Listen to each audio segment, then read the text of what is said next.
مرد مردوں سے بدکاری کرتے. حضرت نوح نے سمجھایا کہ یہ کام درست فطرت کے خلاف ہے, یہ کام درست نہیں. جب انسان یہ کام کرتا ہے تو زمین اور آسمان کانپتے ہیں. اب میں کیسے کھول کے بتاؤں, میرے پاس اعداد و شمار ہیں کہ پاکستان کے اندر اس کام کی کیفیت کیا ہے اور کس طرح کر کے لوگ, میں تو رونا روتا رہتا ہوں داڑھی کا. لوگ کئی دفعہ کہتے ہیں حضرت صاحب پہلے بھی آئے تھے تو داڑھی کی بات, پھر بھی آئے تو داڑھی کی بات. تو میں رونا روتا ہوں, اس لیے روتا ہوں کہ جو کلین شیو نوجوان ہوتا ہے وہ امرد کے حکم میں ہے, اس پر وہی حکم لگتا ہے جو عورت پہ لگتا ہے. اس کے ساتھ مرد کا اٹھنا بیٹھنا اسی طرح ناجائز ہے جس طرح عورت کے ساتھ. حضرت جنید بغدادی رحمت اللہ تعالی علیہ کے سامنے ایک شخص نے کہا وہ کتنا خوبصورت نوجوان جا رہا ہے, تو آپ فرمانے لگے تو حافظ قرآن نہیں کہا. ہاں. فرمانے لگے جا اپنے حفظ کی خیر منا. وہ شخص کہتا ہے میں نے اس بغیر داڑھی والے کلین شیو نوجوان کو بری نظر سے دیکھا, مجھے قرآن پاک ہی بھول گیا, سارا قرآن پاک بھول. اور کتنے سال میں دعائیں کرتا رہا, بیت اللہ کے طواف کرتا رہا, میں یاد بھی کرتا تو نہیں ہوتا. کیسے اب تو ہمارا نعت کہاں بیوٹی پارلر سے ہو کے آتا ہے, ہم کسی اور کو کیا پیغام دیں. وہ پیغام, وہ نظام, وہ طریقہ کار جس کا حکم تھا شریعت میں, قوم لوط پر عذاب آیا.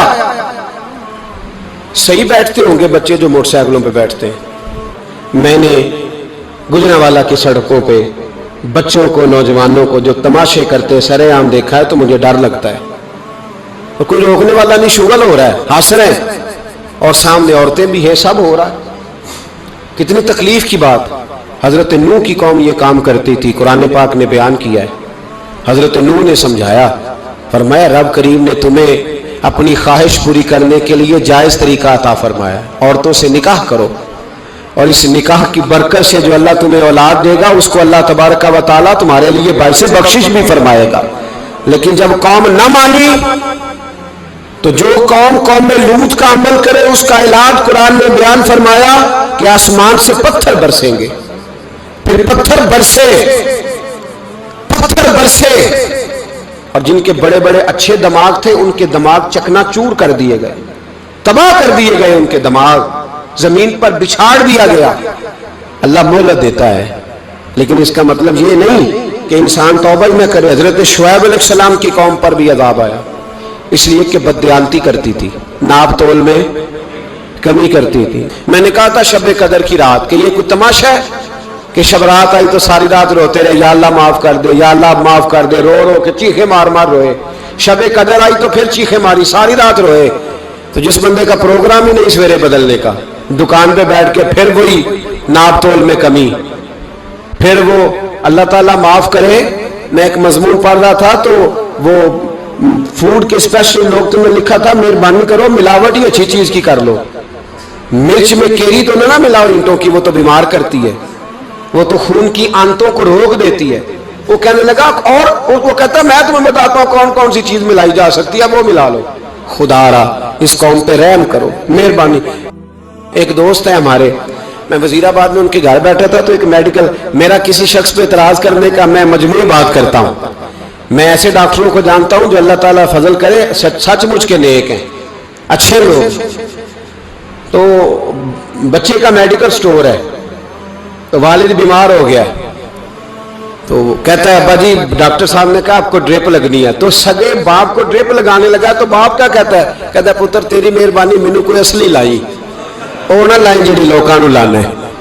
اب وہ پیار سے سنا رہا ہے بات. میں نے اسے کہا کہ یہ تو ڈوب مرنے کا مقام ہے نا, ڈوب مرنے کا مقام, کہ جس ملک کے اندر دوائی بھی صحیح نہ بکے, اصلی نہ ملے دوائی بھی, اور پھر وہ قوم کہے کہ ہم نے تو پورے روزے رکھے, ہم نے تو بڑا صدقہ اور خیرات کیا, دوائی بھی اثر نہ ملے. جناب شعیب علیہ السلام کی قوم ناپ تول میں کمی کرتی تھی, تو اللہ تبارک و تعالیٰ نے ان پر بتا عذاب کس طرح کا بھیجا. شدید گرمی ہوئی, اللہ ہمیں محفوظ فرمائے.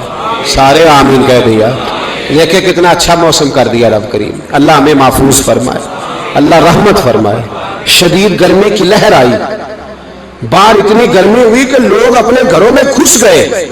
جس طرح سورج کی شعاعیں گھروں کے اندر داخل ہو جاتی, اس طرح گرمی کی لہر اندر داخل ہوئی.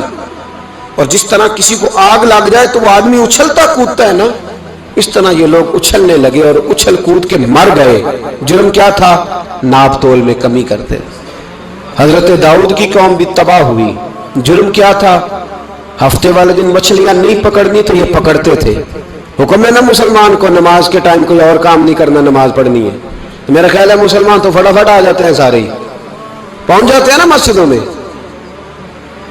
ہلکا ہلکا بول رہے ہیں آپ، کیوں نہیں پہنچتے؟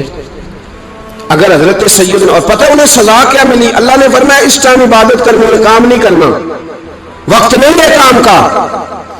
انہوں نے مچھلیاں پکڑی، 12,000 لوگ تھے۔ پتہ ہے مالک نے سزا کیا دی؟ بندر بنا دیا اللہ کریم۔ قرآن مجید کا پہلا سپارہ پڑھے، فَجَعَلْنَاهَا نَكَالًا لِمَا بَيْنَ يَدَيْهَا وَمَا خَلْفَهَا۔ اللہ فرماتے ہیں پچھلوں کے لیے بھی عبرت بنا دیا، بعد والوں کے لیے بھی عبرت، نشان عبرت بنا دیا۔ بندر بن گئے، اور جو ان کے دوست جو بچ گئے تھے ان کے پیر چومتے تھے، روتے تھے۔ 3 دن بندر بن کے زندہ رہے۔